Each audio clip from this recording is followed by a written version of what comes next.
नमस्कार दोस्तों, स्वागत है आप सबका मेरे YouTube चैनल बात निकलेगी तो फिर दूर तलक जाएगी में।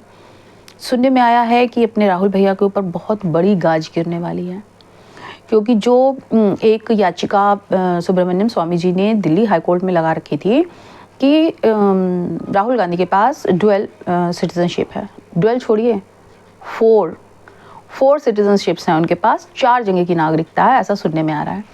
उसी से रिलेटेड एक याचिका इलाहाबाद हाई कोर्ट में भी पड़ी थी। तो जब 2 जगह सेम याचिका थी तो इलाहाबाद वाली दिल्ली हाई कोर्ट ट्रांसफ़र हो गई थी कि भाई एक ही जगह आप इस बात का निस्तारण कीजिए।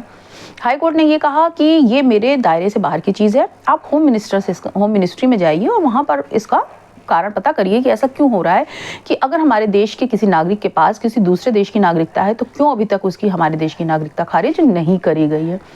एक्चुअली हमारे जो ये नागरिकता संबंधित कानून है उसमें ये लिखा हुआ है कि अगर हमारे देश के किसी नागरिक ने भी XYZ, चाहे वो रॉयल फैमिली से आता हो, चाहे वो फर्स्ट फैमिली से आता हो, चाहे नेता हो, अभिनेता हो, XYZ सिंपल नागरिक हो, कोई भी हो, अगर उसने किसी दूसरे देश की नागरिकता ले ली तो हमारे भारत देश की नागरिकता स्वतः ही समाप्त हो जाती है। हमारे यहाँ डुअल सिटीजनशिप का कोई भी सिद्धांत नहीं है।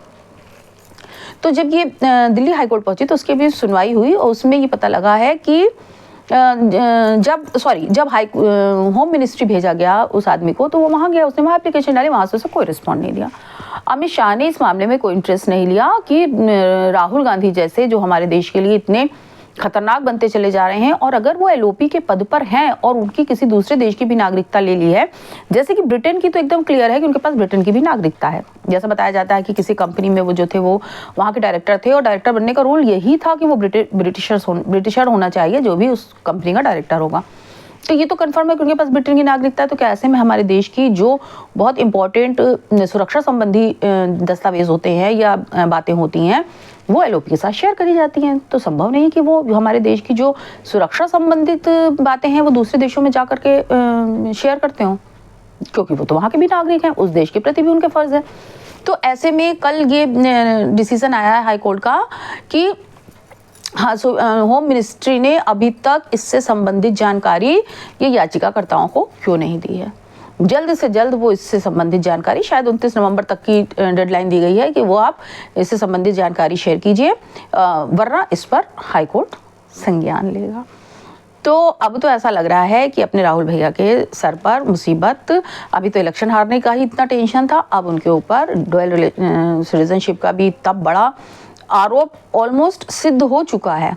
बहुत से लोगों ने ये बात कही है कि उनके पास प्रमाण हैं। इवन सुब्रमण्यम स्वामी भी ये कहते हैं कि उनके पास राहुल गांधी के ब्रिटिश सिटीजनशिप होने के प्रमाण हैं। तो अब देखने वाली बात यह है कि उनके ऊपर किस प्रकार से क्या प्रक्रिया करी जाती है, किस तरह से उनकी भारत की नागरिकता समाप्त करी जाती है और किस प्रकार से उनसे हमारे देश की संसद सदस्यता, हमारे देश के LOP का पद किस प्रकार से छीना जाता है।